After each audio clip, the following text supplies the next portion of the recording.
আসসালামু আলাইকুম। দেখেন ফেনী পরশুরাম দুর্গাপুর মোসাক বাংলাম দেখেন বিসমিল্লাহ।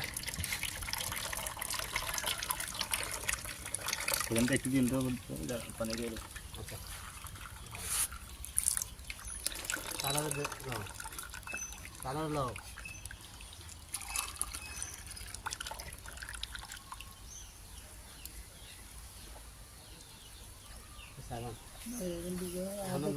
না সমস্যা আর খাবাই তো আর বিপদ লাগাইবে কইবে পোকাগুলো না জানতো মশাগুলো খাই ভাই